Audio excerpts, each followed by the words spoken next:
All right, boys. Oh, it's power rankings time. Let's get right into it. So, starting off at number 12 this week, the same guy that was there last week. We're going to go with Garrett here. Got his third straight loss, still last in scoring, and this team just looks really bad right now. So I'm going to move right along to another guy who's in the same position he was last week, and that's Jay. 0-4 now. And as you can tell by his record, this is another really bad team. It was an absolute mess this week. He had 5 offensive players score less than 6 points. I mean, that's absolutely disgusting for guys that you started. 5 offensive players under 6 points. Just brutal. So, again, we're going to move on quickly from that. Going on to number 10. Another guy in the same spot. That's the now 1-3 Pat. He had a really solid week this week. I'm not going to lie. In fact, the only person that he wouldn't have beat this week happens to be the guy he played, and that was Steve. My issue is I really need to see Pat repeat this. It's hard for me not to imagine this was just a 1 week off for him. I don't think that this is going to be a consistent thing. But hey, I'd love for him to prove me wrong. Makes my preseason predictions look good. So that's what we got for Pat right now. And we'll move along to the 9 spot. Once again, someone who is not moving this week, and that's Lark.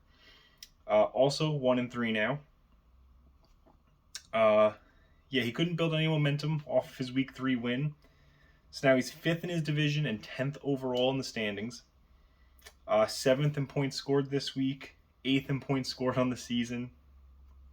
It could be worse for him, but I'm really concerned about how realistic it is at this point that he's going to turn this season around.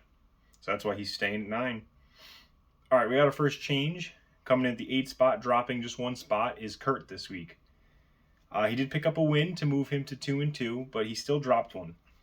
I'd describe Kurt's team right now as aggressively average. A couple stats I have on Kurt. 8th in points scored this week. 9th in points scored on the season. 8th in the overall standings. And as I said, a 2-2 record and sitting at 4th in his division.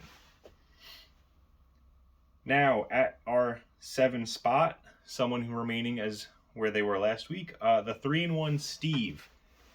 I know this might feel a little low for him, but Steve was a really tough guy for me to rank this week.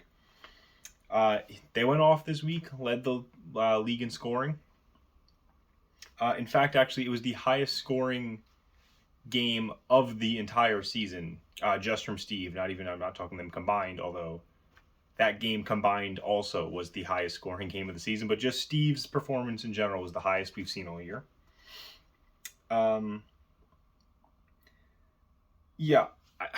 Similarly to what I said about Pat, he's kind of staying because I'm not convinced this is something that his team can do again and repeat. I feel like this was a fluke.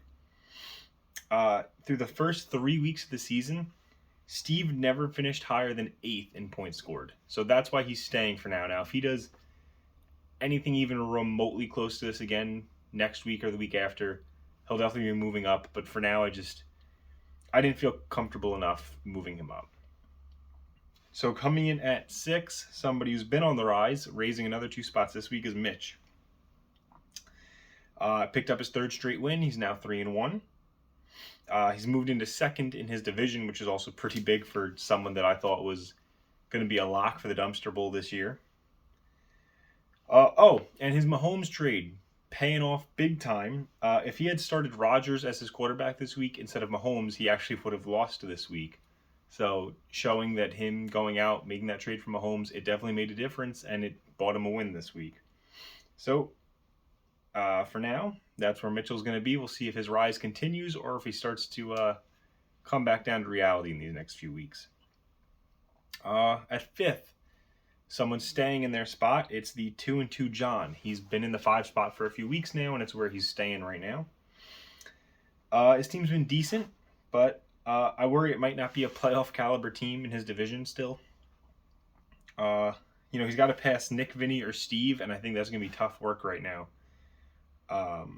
The nose division is looking like it's going to be a little rough for John, but I still have faith in this team, and that's why he's staying at the 5th spot. I think this is a good team that should be a playoff caliber team. It's just he's in a rough spot.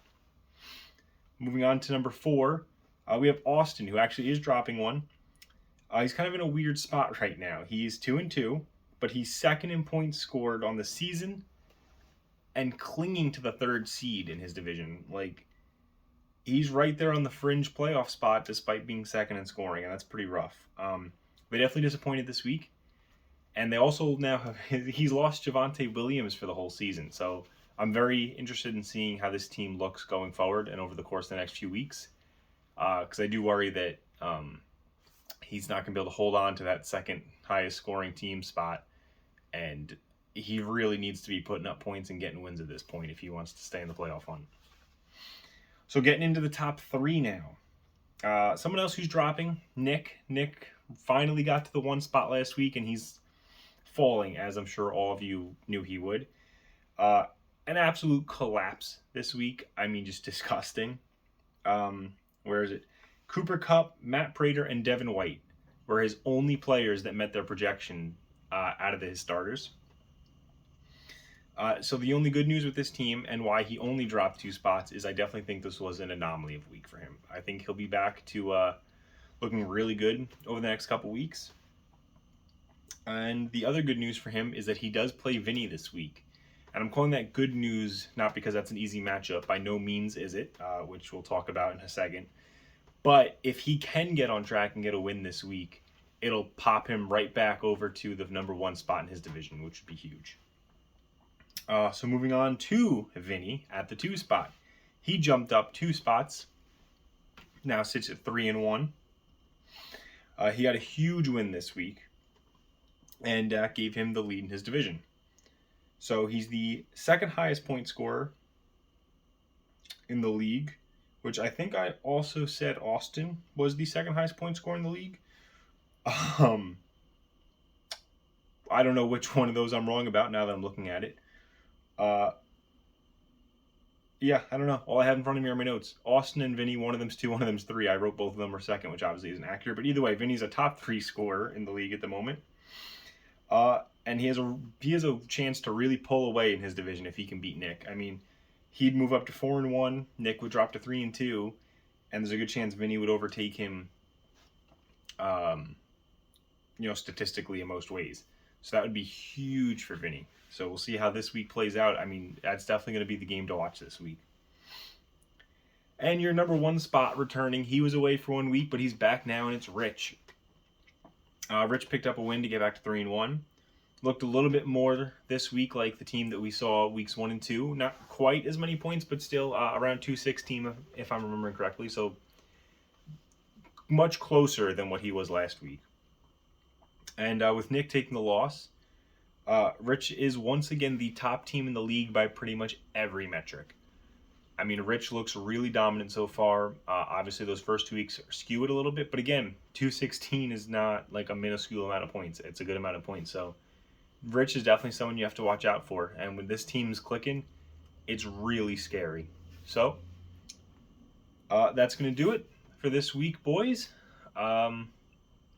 I'll see you guys soon. We'll see what everybody looks like this week. I'm looking forward to these games, and we'll see where everyone lies next week. Good luck, boys.